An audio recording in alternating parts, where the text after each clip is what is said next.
Recording in progress. Bueno, qué lindo hablar con mi amigo Tito Lorefice, ¿no? Iridiscente es este proyecto que vamos a compartir, Tito, y es como la idea de una luz que en su espectro genera muchos colores, ¿no? Y Mm, esos colores, bueno, son metáforas de lenguajes, de técnicas, de conceptos, pero también de prácticas, ¿no? Puede ser de muchas maneras, irradia esa riqueza cromática, ¿no?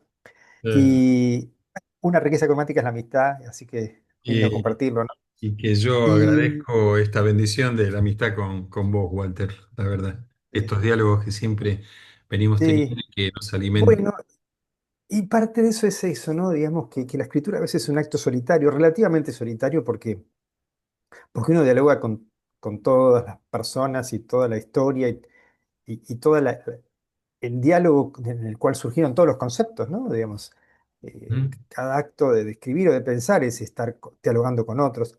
Pero mejor es dialogar personalmente, mejor es establecerlo así a viva voz, en esas ricas variaciones y a veces preparar las cosas, a veces dejarlas que sucedan, ¿no?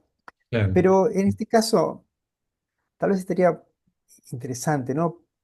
Y ya que un poco los problemas de la estética y la psicología se entrecruzan, hay una pregunta que lo hemos charlado muchas veces, pero merece la pena detenerse y ofrecerlo de algún modo en alguna reflexión, que es la, la- la cualidad prodigiosa que tiene el objeto, incluso a veces hasta la propia materia inerte en algunos casos, ¿no? Lo ha tenido la sombra, lo ha tenido, digamos, tantas formas que son humanas y no humanas, ¿no? Pero que permiten reflejar toda una serie de dinámicas que tal vez la propia expresión humana no lo logra, ¿no? Yendo en lo particular, ¿no? En el teatro de objetos, en el teatro de títeres, de marionetas, eh, uno puede encontrarse con el objeto que sería, entre comillas, inerte, inanimado y demás, pero que en la mano técnica prodigiosa de un artista cobra una vida, una vitalidad, un ánima, ¿no? Que incluso la propia presencia que muchas veces la propia presencia del artista técnico desaparece, ¿no? Digamos, incluso estando a veces en el propio escenario, ¿no? Eh, Claro, claro. y por otro lado parecen resonar cuestiones psicológicas, interiores, emocionales, conceptuales, existenciales, que tal vez en la propia representación humana no lo lograría tan fácilmente, ¿no? Exacto, exacto, exacto, tal cual.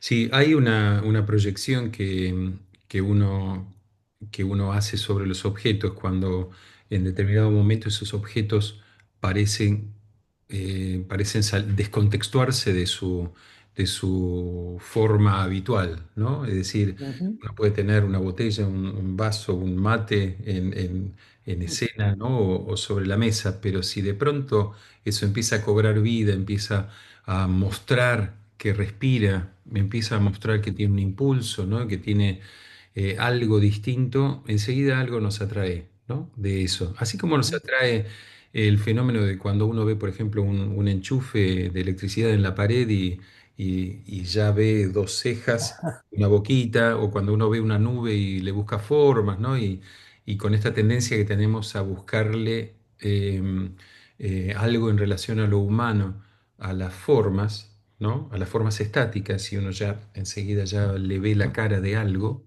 a eso. Ujú. Bueno, un poco continuando con con ese fenómeno es que aparece este fenómeno de la animación, ¿no? Objetual, ¿no? De cosa que es tan a mano en los niños. Pero en los niños se da porque, bueno, porque hay una cuestión, un momento en su desarrollo psicológico que, bueno, que hace que Ujú. juegue con eso de una manera con absoluta verdad, con esos personajes que inventa, que crea, con una silla, con el plato, con la comida, con lo que la cuchara, con lo que fuera, pero no es una teatralidad, sino que es un juego verdadero, veraz para ese niño, ¿no? En cambio, cuando uno ya toma esto como adulto y lo pone en escena, ya entran otros valores a jugar, ¿no? Eh, Mm. y la proyección es lo mismo que pasa con la poesía, ¿no?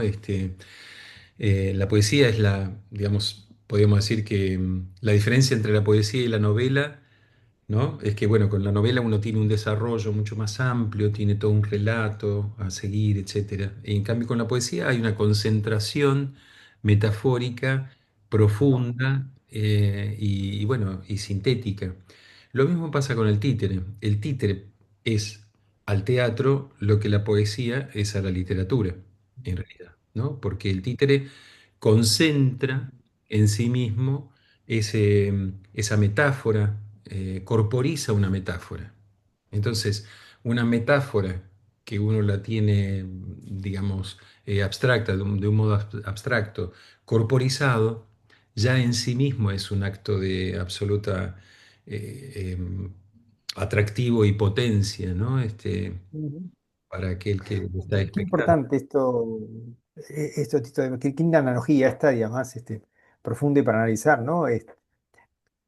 Esta comparación entre la novela y el teatro y la poesía Mm. y el Y el- universo de los títeres, ¿no? Esta especie de concentración, de compactación, de materialización de esas figuras, ¿no? Porque efectivamente uno podría decir que el teatro de objetos produce más imágenes que el teatro común, digamos, el teatro humano, digamos, el teatro que necesita una narrativa distinta, ¿no? El teatro, si bien hay narrativas, pero bueno, la poesía también es narrativa en algún sentido, pero esa especie de compactación que va como de imagen en imagen, ¿no? Digamos, hilando en imágenes, ¿no? Claro, es como una dramaturgia, debería tener y tiene una dramaturgia propia, ¿no? El teatro de títeres, el Ujú, teatro de objetos, distinta del teatro de actores, ¿no? ujú, Eh, no porque los personajes sean distintos, sino porque la concatenación de una imagen a otra imagen es distinta, ¿no? Uno ujú. puede saltar Bueno, más rápidamente digamos, es casi mm, lo que tiene la virtud del teatro de títeres, del teatro de objetos, es una virtud que uno podría analogar con el lenguaje cinematográfico, ¿no? Porque uno mm, puede saltar de un momento, de una imagen donde ya quedó planteado algo, mm, puede saltar a otro totalmente distinto, ya sea una diferencia temporal, una diferencia espacial, una diferencia de personajes, ¿no? Y se da totalmente distinto esto en un teatro de actores, ¿no? Puede hacerse, por supuesto que sí, porque el teatro es, todo entra en el teatro, ¿no? Además, de hecho, es teatro de títeres, ¿no? Teatro de objetos. Es decir, los pies los tiene en el teatro. Lo que sucede es que como hay tantas artes en el medio que se entrecruzan y fundamentalmente un arte visual también, entonces uno logra todas las virtudes del teatro por un lado y las virtudes de lo plástico que da la visualidad por otro lado, ¿no? Que tiene el arte visual. claro. Ahora, en esa unión, en esa yuxtaposición, claro, también tiene sus leyes propias, ¿no? O sea, hay como virtudes y Ujú. también cosas que a tener cuidado, ¿no? Mm. Es cierto, pero tal vez tenga que ver con eso que dijiste antes, que era el tema del juego. El niño juega, ¿no? Ujú. Juega con total eh, verosimilitud, ¿no? No juega atentando al principio eh, digamos, de seriedad. Digamos, se toma muy en serio el juego, esto lo decía Freud. Claro, Lo que sabe que no es real, pero es serio. Es muy... Y ahora, por qué es serio el goce que provoca y la cualidad de mímesis que tiene, ¿no? exacto, Y tal exacto, vez el títere logra, siendo forma artística, eh, re- recordar muy fuertemente la forma en la infancia en que teníamos de jugar, de hacer mímesis y de tomar muy en serio ese juego que claro, animaba, como decías vos, una cuchara, una silla, un lápiz que se convertía en un cohete, que se convertía en un paracaídas, que era un submarino y que después saltaba como un dragón, ¿no? Y exacto, tenía esa metamorfosis, ¿no? Esos saltos, ¿no? Esas imágenes logradas y hilvanadas de un modo onírico, ¿no? Porque como un sueño que todas esas cosas devienen así como una especie de carnaval y que esto no lo puede hacer una novela quizá, no lo puede hacer el teatro convencional, ¿no? exacto. Y de algún modo y tiene también entonces esa, como decías vos, esa dramaturgia, ese efecto, ¿no? De narrar de un modo especial. claro, Y claro, y ahí entonces hay algo muy, muy rico porque no es solamente para niños ese tipo de teatro, es también para el niño del adulto, ¿no? El adulto también puede acercarse a ese teatro de objetos, de títeres, claro. con una mirada que no es solamente la nostalgia de la niñez, es las capacidades que la niñez estuvieron y acompañan en toda la vida a una persona. Claro, claro. Es fundamentalmente, en realidad es para adultos, ¿no? Recién a mediados del siglo pasado, un poco antes de mediados del siglo pasado, comenzó a dedicarse más a los niños, ¿no? Pero el teatro de títeres, el teatro de objetos siempre fue algo más relacionado, eh, quizá por la ritualidad, ¿no? Quizá por una cuestión de reunión, en donde sucedían estos eventos rituales, ¿no? Donde se utilizaban Ujú, objetos, donde se utilizaban máscaras, donde se utilizaban distintos elementos en los cuales coincidían o confluían solamente en una imagen un montón de elementos detrás, ¿no? Una historia detrás que puede percibir, ¿no? Entonces, pero fundamentalmente esto fue se fue formándose así en distintas culturas, en todas las culturas, ¿no? Podemos encontrar esto, eh, desde los adultos, que luego, donde también los niños intervenían, por supuesto, en esos rituales, pero en el aspecto teatral, en realidad comienza a tomar cosas para niños, entre comillas, ¿no? Eh, un poco antes de mediados del siglo pasado, ¿no? claro, Me refiero a los títeres, ¿no? claro, claro. Lo que pasa es que al ser un objeto inanimado que de pronto cobra vida, claro, atrae más, no mucho más, sino atrae más rápidamente la atención de un niño que de un adulto. ¿Por qué? Bueno, porque es más cercano al imaginario del niño, es más cercano, Ujú. es más cotidiano con el niño, ¿no? Lo entiende de un modo mejor que un adulto, ¿no? Eh, de alguna manera. Pero Sí. sí, me parece que eso lo podemos ver, esto de la condensación en lo simbólico que, que engloba los aspectos visuales del títere. Bueno, una cruz, por ejemplo, no, si uno dice una cruz, piensa en una cruz, ya piensa en algo relacionado con Jesucristo, por ejemplo, ¿no? O con toda una religión, porque el símbolo trae detrás todo eso, ¿no? Ahora, si esa cruz de pronto empieza a moverse, empieza a caminar, empieza a cobrar vida, empieza a tener otro tipo de relaciones distintas esta primera impresión que resulta, Ujú. ¿no? Bueno, ya ahí está transformando otra cosa. Entonces ahí uno entiende, ah, hay otra cosa ahí detrás. Por eso es que es tan importante la carga simbólica, pero en función dramática de un objeto, es decir, cuando interviene la función del tiempo, es decir, cuando empieza el movimiento, cuando empieza no solamente lo estático de la imagen, sino, bueno, cuando empieza a accionar eso, ¿no? Cuando se pone en movimiento. No, claro, digamos, ese juego de la temporalidad es lo que permite que una narratividad allí aparezca y aparezca efectivamente creando personajes, ¿no? Porque efectivamente esos objetos terminan siendo cualidades que son posibles de ser identificadas, ¿no? Y uno, eh, digamos, con una imagen uno puede expresarse, Ujú. pero solo con un personaje puede identificarse, ¿no? Claro, Entonces, esto lo logra también el títere muy bien, ¿no? Entonces, logra muy bien esas identificaciones que son potentes, ¿no? Siempre recordamos tantas veces, Titus, esa obra notable que interpreta Philippe Gentil, ¿no? Del Pierrot, ¿no? sí, sí, sí, sí. Donde tantas veces hemos hablado de cómo ese muñeco, esa marioneta es animada. Ujú. Y Y si te parece, lo compartimos en pantalla después, ¿no? sí, sí, sí, sí, claro, claro, esto es obligatorio haber visto además esa interpretación, porque ha habido varias interpretaciones, incluso a veces más complejas técnicamente, he visto algunas, pero no tienen esa, como eso decías vos, esa poética, esa Mm, especie de pureza del movimiento y de la detención del gesto, y ahí se produce el personaje, ¿no?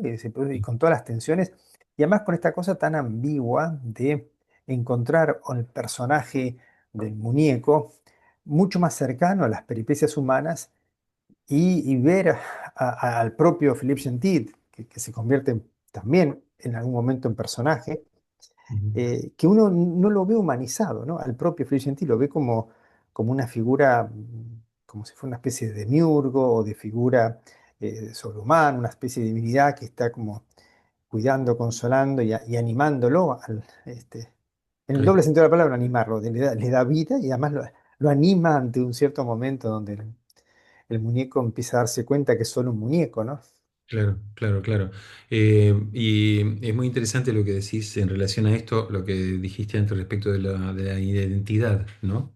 Porque cuando Mm, ya comienza a tener algo de vida, bueno, uno empieza o sea, cobra un sentido ese movimiento cuando la relación entre un movimiento y otro y otro y otro, esas acciones van dando esa identidad en la cual un espectador puede identificarse, ¿no? Con esa identidad. claro, Este caso particular es tal cual lo que decís, o sea, hay un momento en el cual uno como espectador, es decir, el foco se lo lleva el personaje títere.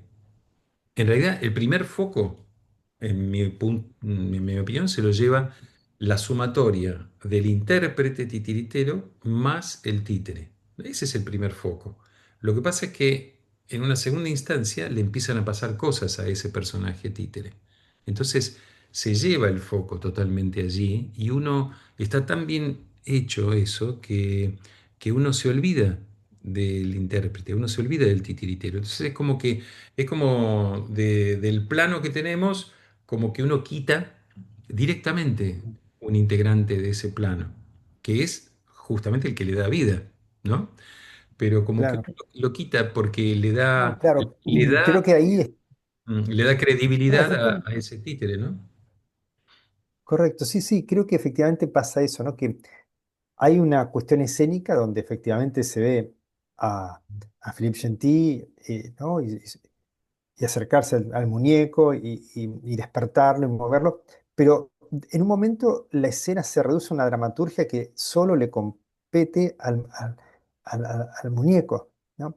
Y Sí, donde de alguna manera, si bien escénicamente se lo ve a Philippe Gentil, dramatúrgicamente desapareció, porque es la desapareció. peripecia del muñeco, ¿no?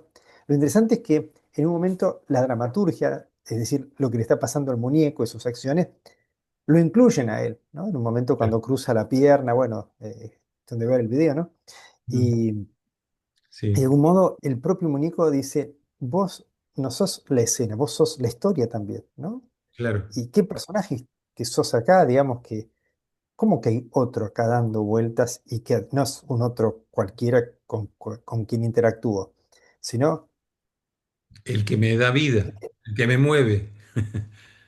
el que hace lo mismo que yo, pero en el mismo, no me está duplicando, sino es el original de mí, digamos, ¿no? Fuerte.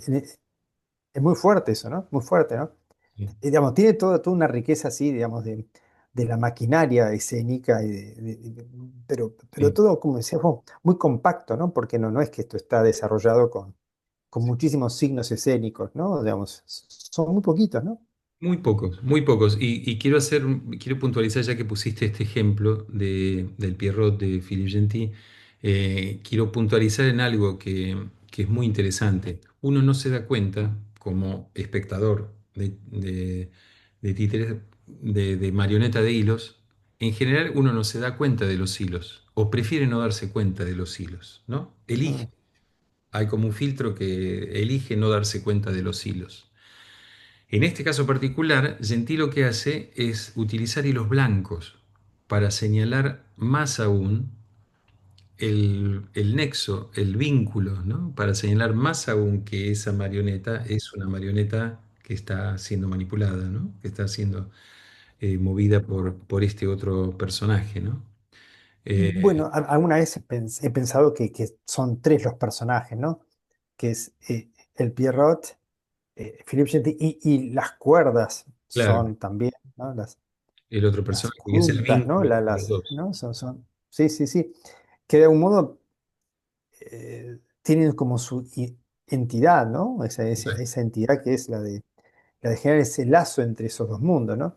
Exacto, exacto, sí, sí, Un sí, sí. poquito uno filosóficamente se ve rápidamente tentado a vincular con la alegoría de la caverna de Platón, ¿no? Y el mundo de las ideas, y lo que está afuera y lo que está dentro de la caverna, y las cadenas de los prisioneros. Yo creo que debe haber alguna referencia incluso explícita por ahí en esta obra, Seguro, o no, pero se puede asociar rápidamente eso.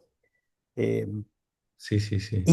y desde luego, como alguno comentaba de justamente la caverna de Platón, las cadenas son más eficaces cuando uno cree no tenerlas, ¿no? O sea, cuando uno las advierte es cuando aparece un drama, bueno, un drama existencial, y el problema es decir, bueno, ¿y esto a qué me ata? Y cómo puedo lograr esa desujeción, esa liberación, ¿no? O sea, pero claro, el tema de la paradoja esta que si el muñeco se quita ¿no? Las cadenas. Eh, Eso, no cadenas, cadenas, esa unión, ¿no? porque esas cadenas son también una especie de cordón umbilical, ¿no? Son también Claro, una suerte de, de- de- de- de receptor de la vitalidad, ¿no? Pero bueno, esa, uno también ve una conciencia desgraciada en ese muñeco, ¿no? sí, sí, sí, sí. Sí, Que sí, por otro lado, todo esto no está fuera de las manos de Philippe Gentil, ¿no? Del intérprete, ¿no? Digamos, que claro, es el que hace todo eso, ¿no? Como que él se está como duplicando ahí, ¿no? claro, claro, claro, claro. Eh, una cosita interesante es que, bueno, es que es la maestría con la cual está interpretado eso, ¿no? Mm, La maestría, claro.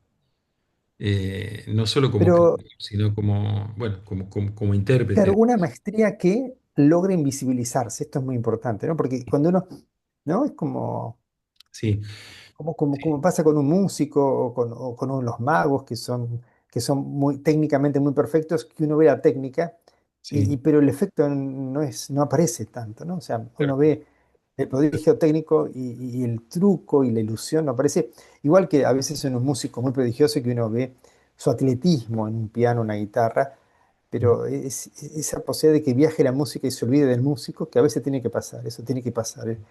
Ese rendirse como al sacrificio de ese arte, ¿no? Digamos. claro, claro. Y a veces la técnica, pero lo que logra Philippe Gentil es una técnica tan prodigiosa que uno se olvida, ¿no? Se olvida totalmente. Hay otros ejemplos así maravillosos de interpretaciones geniales, de creaciones geniales en ese sentido, ¿no? Y esto que decís con respecto a los músicos, ¿no?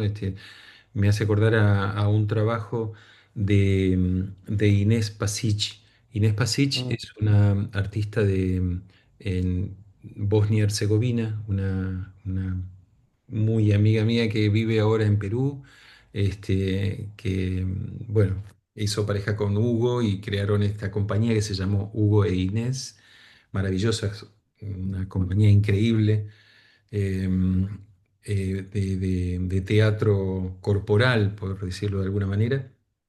Y luego Inés crea esta otra especie de compañía interna también que se llama Gaia Teatro. Y ella crea hace muchos años de esto ya, bueno, como también hace muchos años lo de Gentil, ¿no? De Pierrot, como veremos en el video. Pero ella crea uno de sus sketch, uno de sus obras Números, sí. que se llama Ángel Caído, en el cual interviene solamente una valijita muy pequeña, ¿no? Un objeto muy pequeño, y dos cabezas, nada más. Solamente tres Y las objetos manos de ella, ¿no? y las manos de ella, claro. En un primer momento, claro, ella aparece en escena y uno, claro, la ve, se le ve la cabeza, ve que está mirando para abajo, ve que manipula esa valija, ve cómo continúa, pero luego sus manos se empiezan a cobrar un valor simbólico tan increíble que uno ve personajes allí, ¿no? Ve unos personajes muy fuertes y uno ve allí también justamente este ejemplo que decíamos antes de la dramaturgia por edición, ¿no? Que, esto que tomamos del lenguaje del cinematográfico, este, uno lo puede ver claramente ahí, cómo hay todo un cuento en el medio de esta historia del ángel caído, donde hay un relato clarísimo, sin palabras, ¿no? En algo que dura no más de 5 o 6 minutos, y sin embargo tiene una potencia y una fuerza y que golpea emocionalmente de un modo bueno, muy Sí, fantástico. sí, sí, ahí la dimensión poética de esa contracción total del lenguaje, Sí. donde el lenguaje no necesita Mm. desplegarse, malgastarse o desarrollarse, ¿no? Exageradamente o, ¿no? Y Claro, continuamente sino que, claro, y funciona, ¿no? el lenguaje es justamente eso, ¿no? Es una fusión entre un lenguaje visual y teatral a la vez, ¿no? Por esto hay muchas definiciones que se fueron tomando a lo largo de los años respecto de la palabra títere, ¿no?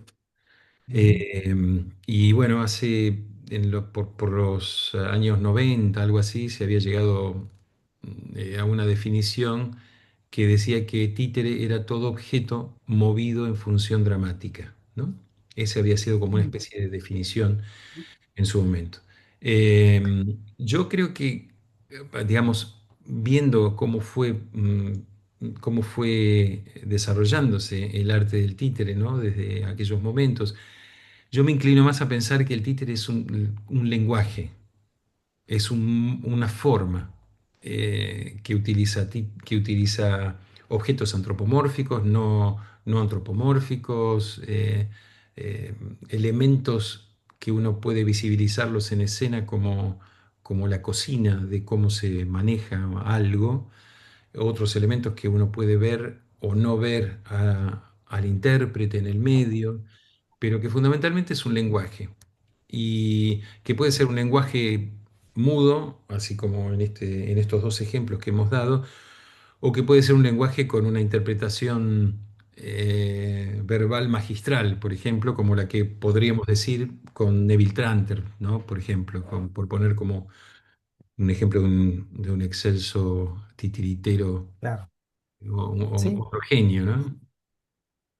Que Bueno, y hace. además, tal vez un poquito jugando con las palabras, ¿no? Esta posibilidad del lenguaje también es lo que tal vez cada artista puede hacer, ¿no? Crear un lenguaje, ¿no? Porque pensaba con esta primera definición que diste de todo aquello que es un objeto, materia, lo que sea, que está puesto en consideración dramática. Uno puede pensar, por ejemplo, las obras de Dimitri Papayanoio, ¿no? Este Mm, sí, coreógrafo y sí, demás. sí. Si no hay también ahí el Para mí, cuerpo y el bailarín claro, tomado, ¿no? para De mí, esta manera, ¿no? para Entraría mí, perfectamente, calzaría en esa definición total. y Para mí él con es un lenguaje, o sea, sí, seguro que hay dos dimensiones ahí del lenguaje. El lenguaje como una especie de posibilidad expresiva con su lengua y habla, digámoslo así, con su sistema de signos, su gramática, su sintaxis, y después con todo un vocabulario. Pero al mismo tiempo después hay como toda una especie de posibilidad como para ampliar y juntar y relacionar, ¿no? Porque a veces hoy uno, ¿no? Digamos, seguramente, Tito, tantas veces te ha pasado siendo jurado, por ejemplo, de no tener muy en claro quizá a qué género pertenece una obra, ¿no? Digamos, que exacto, uno trata de hacer géneros como para tener en claro o ubicar en alguna dimensión supongamos, una competencia, un certamen, o quizá por la expectativa de que las cosas funcionan de una cierta manera y se espera eso, como uno diría, por ejemplo, no sé, los certámenes griegos en la Grecia clásica, una tragedia claramente era, bueno, primero eran trilogías, ¿no? Y contaban siempre lo que pasaba en un solo día, desde el amanecer al atardecer, los personajes estaban todos ataviados de una manera muy particular, que alguna vez hemos charlado que sí, su vestuario parecía un títere, ya que estamos, ¿no? Digamos, o exacto, sea, tenía exacto, todo eso. Y ya sabemos que estaban enmascarados, que los colores representaban también la importancia de las figuras, los tacos que tenían, la estructura, ¿no? Del prólogo, de los pardos, extásimos, del éxodo. Todo estaba configurado de una manera de un lenguaje muy configurado como, no sé, el soneto es un tipo de verso, un tipo de, ¿no? Son 14 versos, etcétera, con cuatro estrofas. Pero hoy vemos una complejidad y probablemente esté muy bien, digamos, de de no necesariamente los géneros tengan que ser unívocos, si hay mestizajes, si hay cruces, lenguajes combinados, bueno, hay distintas experiencias. Lo importante acá es si están logradas o no, si funcionan o no, si ese lenguaje es entendible y es compartible, ¿no? Porque a Sí. veces hay un lenguaje que no encuentra una comunidad hablante, ¿no? Así como no sé, no se habla más el latino, el griego del ático, no hay hablantes. A veces los artistas corren un riesgo de hacer un lenguaje sin comunidad, ¿no? O sea, Claro. quizá la gran tarea es, bueno, inventar una comunidad, ¿no? A partir de eso, ¿no? Ujú. Y en estas definiciones, ¿no? Uno puede decir, bueno, teatro de objetos puede ser, por ejemplo, eso, ¿no? Por ejemplo, obras como las de esta de Papayanoyu tranquilamente entrarían en muchos Sí. aspectos en Para esa dinámica, ¿no? mí, para mí totalmente, Papagenovio, Dimitri, es, o sea, ese coreógrafo tiene algunas coreografías que son, para mí son espectáculos de títeres, en realidad, yo no Ujú, podría definirlo de otra manera. Claro, si se lo decís a un bailarín, a un artista de la danza, va a decir, no, eso es danza, danza con objetos. Con lo cual, cuando el objeto ya cobra otro valor en escena, cobra otra vida y deja de ser un objeto, o sea, deja de ser un objeto que es manipulado por alguien, pero ya cuando cobra una potencia dramática importante, bueno, ya ahí para mí entra a colar la cuestión de esta palabra títere, ¿no? mm, De este lenguaje sí, titirístico. En realidad no deja de ser cuestiones terminológicas, ¿no? Y puntos de vista, eh, porque, sí. porque es algo performático, es un hecho artístico performático que sucede ahí Ujú. en la escena. Entonces, em, la cuestión de si es títere, no es títere, si es... No sé si te acordás de esa obra que hicieron, creo que el año 1917 se juntaron Jean Cocteau, eh, creo que era Eric Satie, el músico, y sí, Picasso, una sí. obra que se llamaba Parade, creo que era. O Kandinsky, no, Picasso decís vos No, de... no, era Picasso, seguro que hacía la Ah, coreografía. bueno. Eric Satie creo que era el músico, y Jean Mm, Cocteau era el que escribía la historia. ajá, Y hicieron una obra, creo que se llama Parade, ¿no? Desfile, ¿no? Y bueno, se juntaron, ¿no? Imagínate, la pintura, la escultura, la escenografía, la música. Bueno, de algún modo, esto era un poco el sueño de la obra de arte total, ¿no? claro, ¿No? La ópera de Wagner, ¿no? Pero más allá de eso, pero esta inserción de lenguajes, porque ese lenguaje implica lenguajes, ¿no? O sea, técnicas, estilos, géneros. Bueno, acá uno busca palabras porque hay que organizar, por ejemplo, los estudios, hay que organizar un poco la manera de comunicar. Pero bueno, también todas esas cosas están para que fallen, para que se contaminen un poco, para que se amplifiquen, para que se redefinan, para que se estimulen mutuamente, ¿no? Es cierto que en el medio puede haber fenómenos que funcionan más o menos, ¿no? claro, Eh, y no sé, supongamos, no sé, un site específico, un flash mob, ¿no? Y sí, son obras performáticas, son obras teatrales, son obras arte callejero, es sí, arte del lugar, sí. ¿no? Yo creo que eso es una cuestión también, ¿no? De una necesidad tal vez del ser humano de etiquetar, ¿no?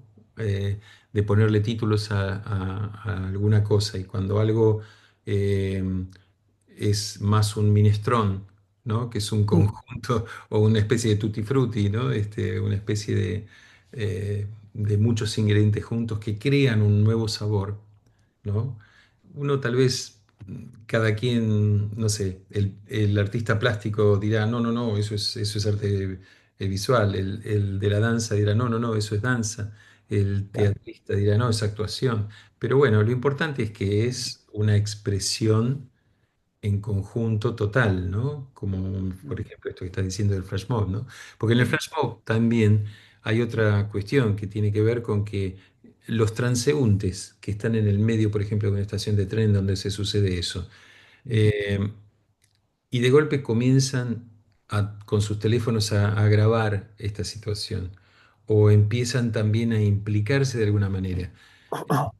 Ya ahí cobra otra categoría, ¿no? No es solamente un espectador quieto, sino que ahí entonces se amplía un poco, ¿no? El mundo de la Sí, sí, escena. el convite así a ser espectador no está pactado de antemano, no es alguien que va Claro. a un teatro, no es que pagó una entrada, no es que organizó su vida en función de eso, ¿no? Digamos, sino que sucede, es espontáneo, tiene esta cualidad de la sorpresa, ¿no?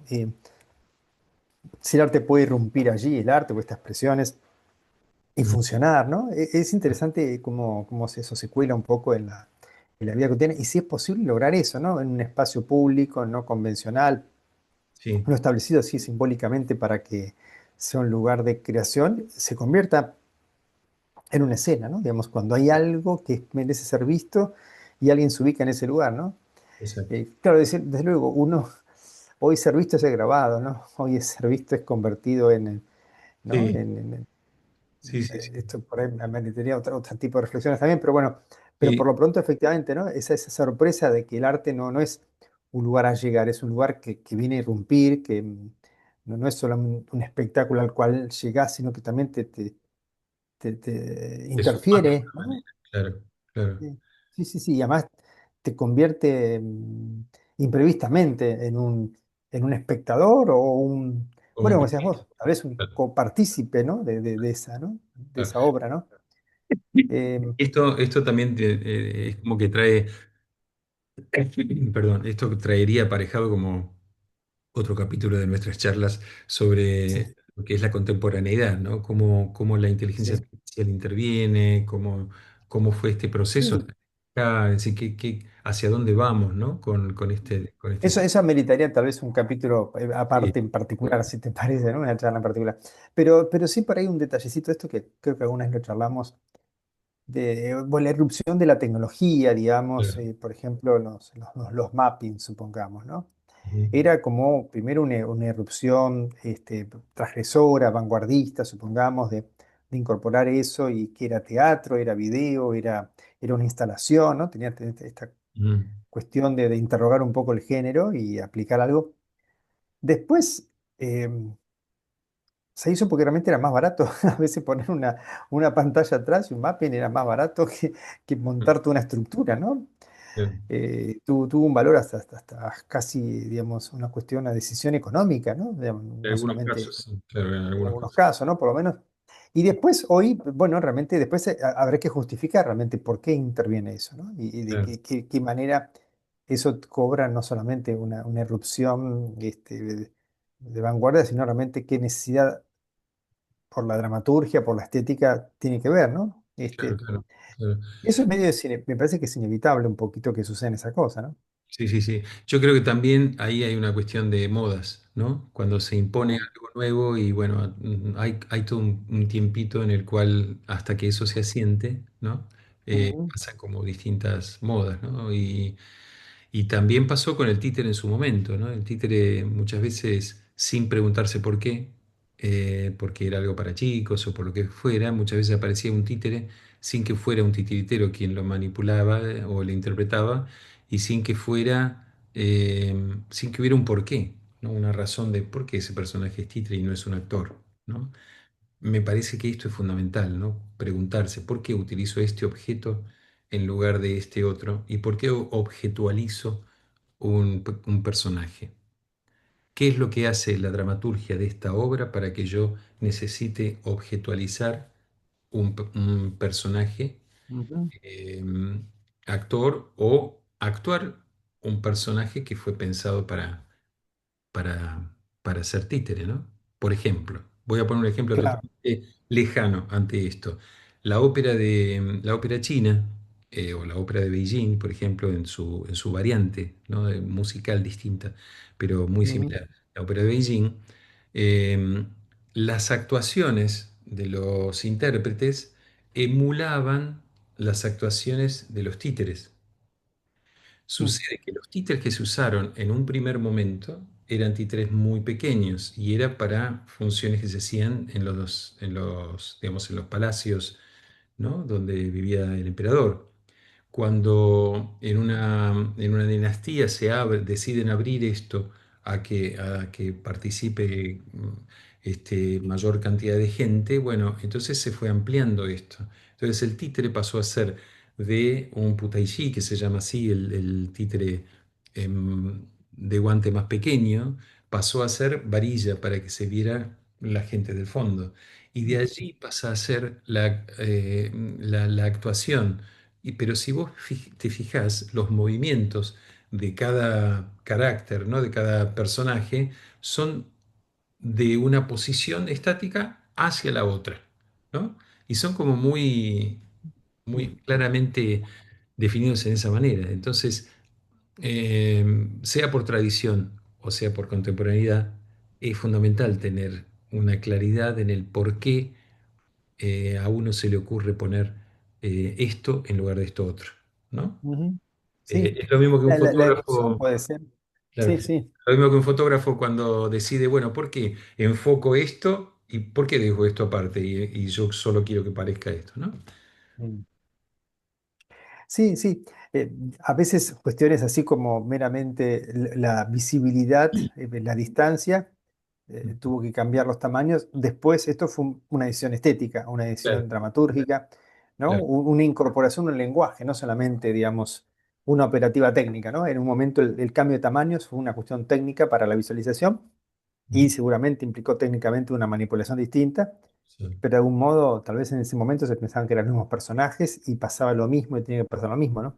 claro, Uno claro. pensaría, bueno, ese cambio de tamaño, de proporción del intérprete con su objeto y más, esto debería implicar un cambio de sensibilidad, un cambio de percepción, ¿no?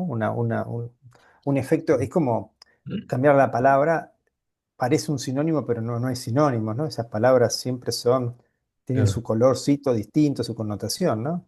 sí, Eh, exacto, pero claro, bueno, algo que aparece como una especie de necesidad técnica o de reducción técnica, después se convierte en un problema del lenguaje, ¿no?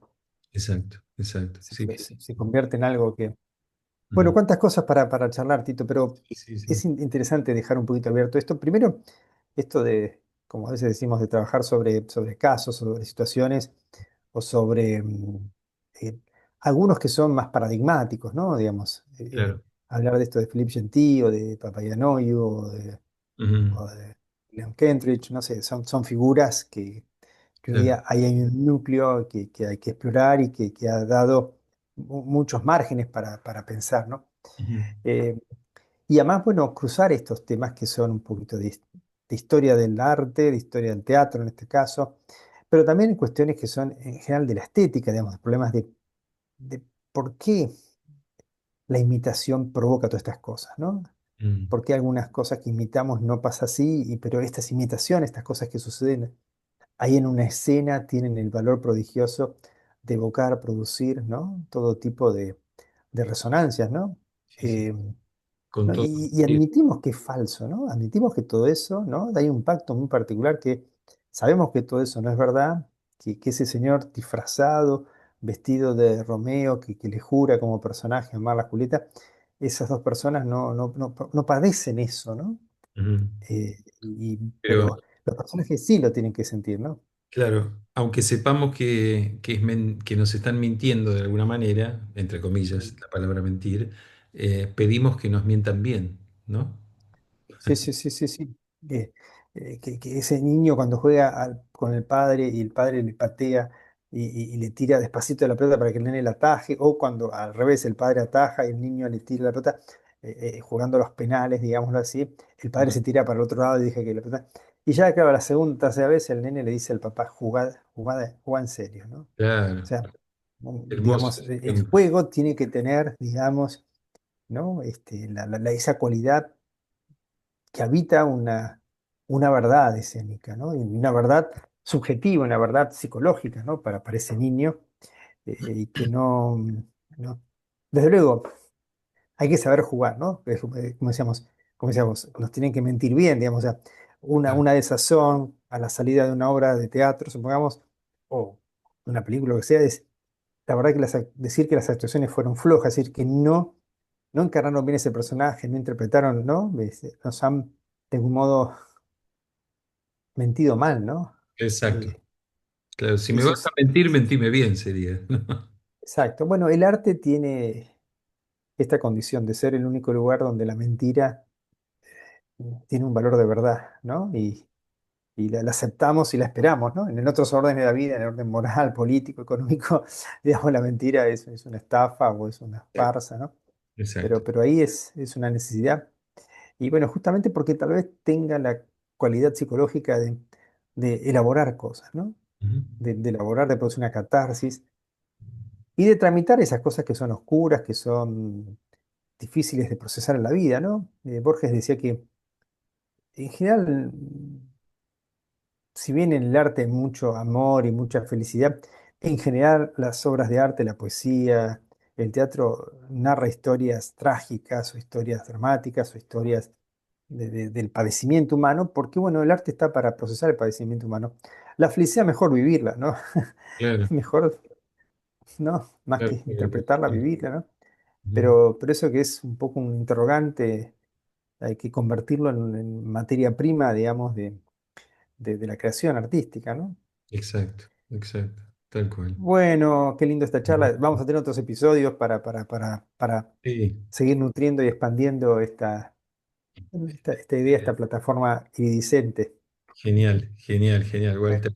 Yo te agradezco tanto esta invitación, este diálogo y bueno, como un festejo de nuestra amistad, además de este compartir sí, experiencia. sí, sí, sí. Bueno, uno imagina muchas formas de amistad y una de las amistades es la de recorrer un poco los pensamientos, y otra es recorrer y sentirse estimulado por las propias creaciones, por la propia experiencia del arte, ¿no? Que es una especie de una amistad también muy, muy particular porque es una amistad a través de la imaginación, a través de las fantasías, a través de, de otros mundos que se tejen con este mundo, ¿no? Con lo Exacto, cual nos saca un poco como del rigor de la realidad, ¿no? Sin el apremio de